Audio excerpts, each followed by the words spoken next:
Hey guys, তো প্ৰথমে আপোনাক ওয়েলকাম কৰিছো জব এলাৰ্ট এস্ক ইউটিউব চেনেলত। তো আজি মই এইটো ভিডিঅ'ত আলোচনা কৰিম ইকো বেংকৰ ৰিকুৱাৰমেণ্টৰ কাৰণে যেটো নটিফিকেশন আহিছে তাৰ গোটেইখিনি ইনফৰমেশন মই এইটো ভিডিঅ'ত প্ৰভাইড কৰিম।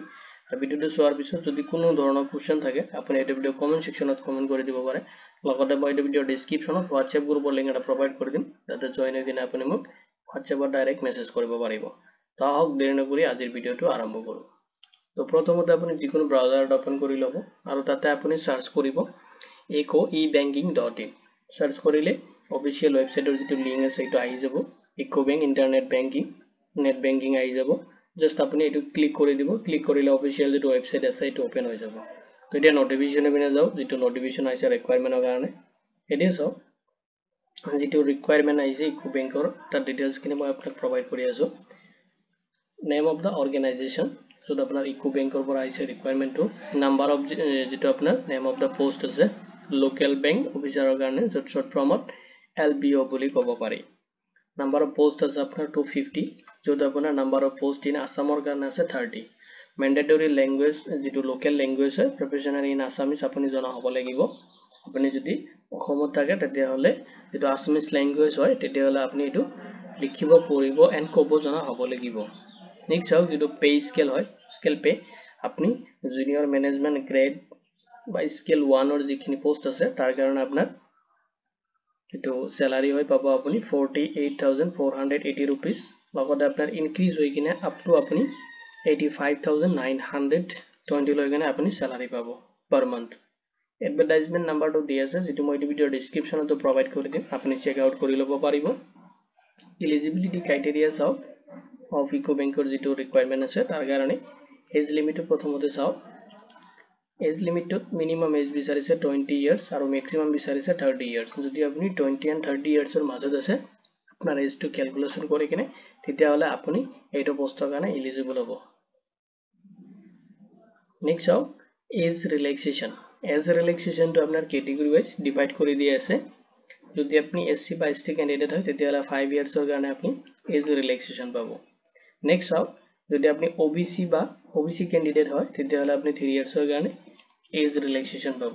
যদি আপনি PWD ক্যান্ডিডেট হয় তেতিয়া হলে 10 ইয়াৰ্সৰ কাৰণে আপনি এজ ৰিল্যাক্সেশনটো পাব।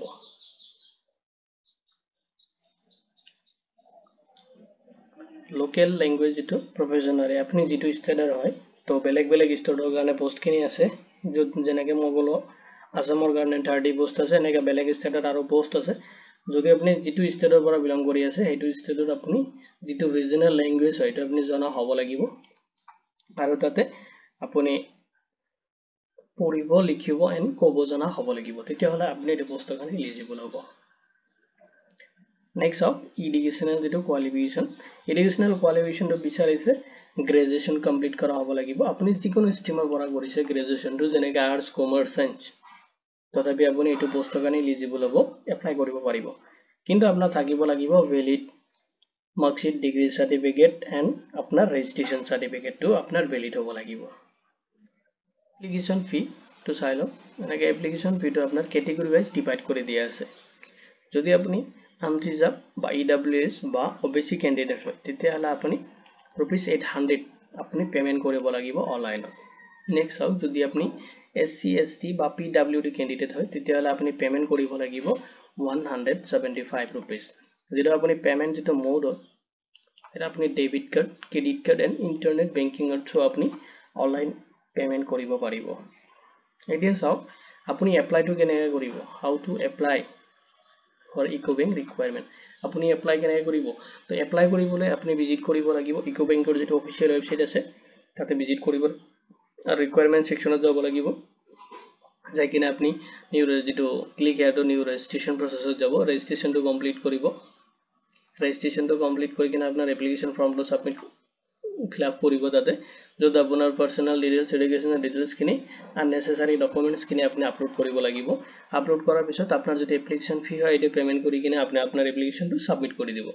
আৰু সাবমিট কৰি কিনে এজ এ ফিউচাৰ ৰেফাৰেন্সৰ কাৰণে আপোনাৰ এপ্লিকেশনৰ যেটো একনলেজমেন্ট ৰিসিভ হয় এটা আপনি প্ৰিন্ট কৰি থব, লগতে আপোনাৰ যেটো পেমেন্ট ৰিসিভ হয় এটো প্ৰিন্ট কৰি ল'ব।